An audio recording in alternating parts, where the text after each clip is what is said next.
Sam Levitt with you on our post-game coverage. Good to have you with us on this Saturday night, again with the win. Padres improved to 11-12. Diamondbacks dropped to 12-10 with the defeat. Padres will go for a series win in this four-game set tomorrow before an off day on Monday. And the Padres also trying to move back to 500 tomorrow, trying to move back even to 12-12. We will get back to some of your phone calls here. Again, the phone number 833-288-0973, the phone number to call. But in case you're just joining us, I want to go over some of the big storylines from this one here tonight. The Padres were 2 for 7 in this game with runners in scoring position, but the two hits they had were really, really important. One of them in the sixth inning from Ha-Seong Kim, a 2-out, 2-run single in the sixth inning, gave the Padres a 4-3 lead. And that was individually a really important moment for Ha-Seong Kim. Snapped an 0 for 16 skid.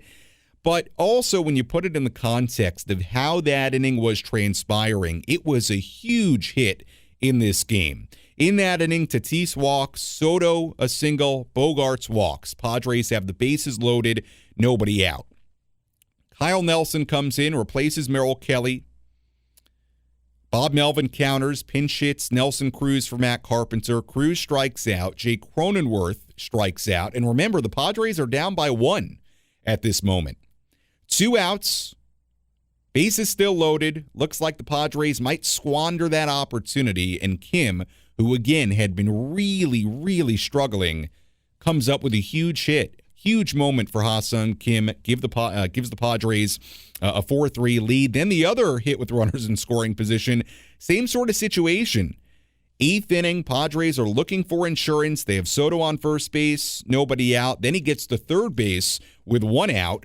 Cruz strikes out for out number 2, and then Jake Cronenworth comes up with a huge hit to give the Padres some insurance, make it 5-3, and the Padres win it by that final score. So were the Padres perfect offensively in this game? No, but the 2 hits they did have with runners in scoring position, very, very important and impactful in this win here tonight. The other big storylines in this game, Fernando Tatis Jr., you love the home run in the first inning, his first home run since September of 2021. He also walked in this game and scored 2 runs in this game, including the home run. Juan Soto had a couple of base hits in this game, and both hits came in those rallies. The one in the 6th inning, the one in the 8th inning. He scores 2 runs. You hope it's a sign of things to come for Juan Soto. You know, we've seen a few times throughout the last couple of weeks where Juan has a nice game, has a couple of hits, and then continues to struggle for the days after. Hopefully,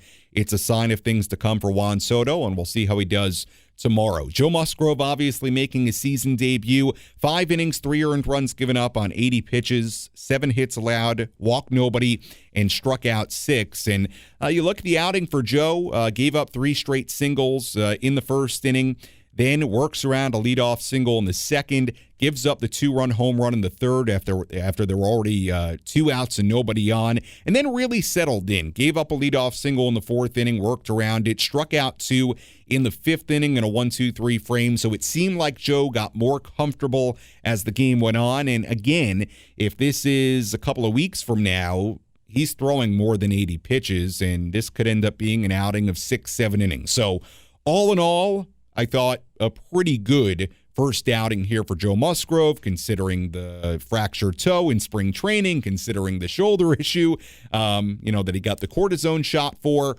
All in all, I thought a pretty solid outing for Joe Musgrove in his season debut. The bullpen. We should really talk about the bullpen here tonight. Again, very, very good. 4 scoreless innings combined between Wilson, Weathers, Hill, and Hader. Let's talk about Steven Wilson. 0.66 ERA now in 12 appearances. That's a span of 13-plus innings on the year. His last 9 appearances has not given up a run. He's only allowed 1 hit. Steven Wilson has been awesome. He has been terrific so far this season, and we looked it up right after Bob Melvin spoke earlier. He's right now tied for the major league lead in appearances. So he's been worked a lot and is just been really effective. I mean, Steven Wilson, credit to him, We know he has really good stuff, but it's been really good for Steven Wilson. And at a time where we know the Padres have needed guys without Robert Suarez, and Wilson is inserting himself into high-leverage situations and really doing whatever he's asked of and performing at a very high level right now. I spoke about it before the break. Ryan Weathers, I thought, deserves a lot of credit in this game.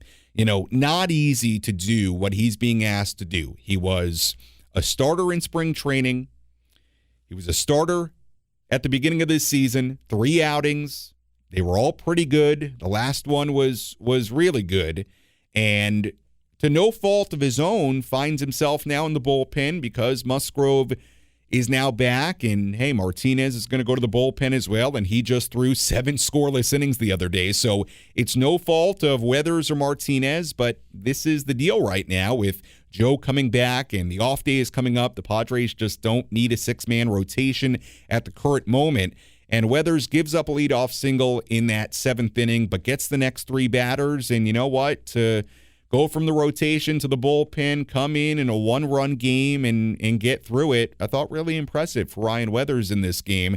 And by the way, if Weathers can perform like he did in the rotation in the bullpen, and same thing with Nick Martinez, I think it makes this Padres team better. I really do. Again, neither of those guys did anything to go to the bullpen. I mean, certainly the other day, Martinez was excellent, over 7 scoreless innings.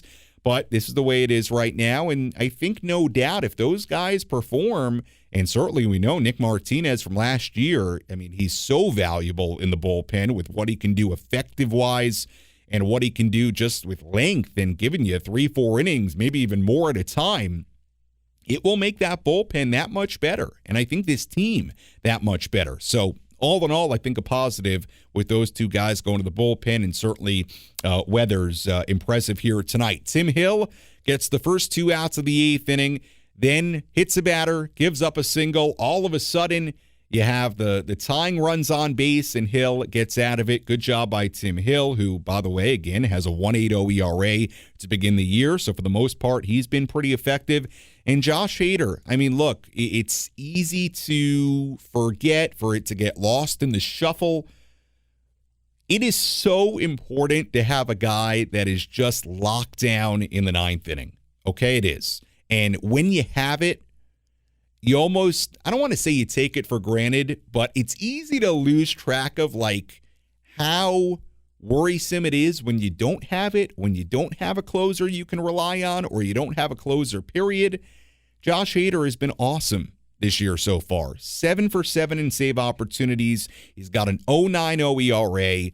He's picked up right where he left off in the postseason a year ago. I've been super impressed with Josh Hader. And again, when you have a guy in the bullpen that can just be shut down in the 9th inning, and that's what he's been so far this year, perfect 7 for 7 in save chances, it's a big deal. It really, really is. So credit to Josh Hader. He's been very good. Look, on the offensive side, was it perfect here tonight? No, it wasn't. Padres, for a while there in the middle innings, didn't have a whole lot going on. Had the 2 runs in the first inning. They didn't have a hit from the first inning until the 6th inning. They nearly squandered the opportunity with the bases loaded. Nobody out in that 6th inning. But, hey, got a big 2-out hit from Kim. Were they perfect tonight with runners in scoring position? No, 2 for 7. But, again, the 2 hits were really important. And, look, we'll see tomorrow. The thing that we've wondered after all these games where the Padres kind of get it going offensively, or in some cases have really got it going offensively, well, we've then seen in the days that followed that things have not gone well and it's been quiet offensively. So now the name of the game will be consistency. And doing this tonight without Manny, I think ultimately a good thing, because Manny gets a day off. You win the game. Hopefully Manny is ready to go tomorrow and can start swinging the bat well tomorrow. Hopefully Juan Soto can build off the 2-hit performance here today. You hope. Now we're going to see if they can find that consistency.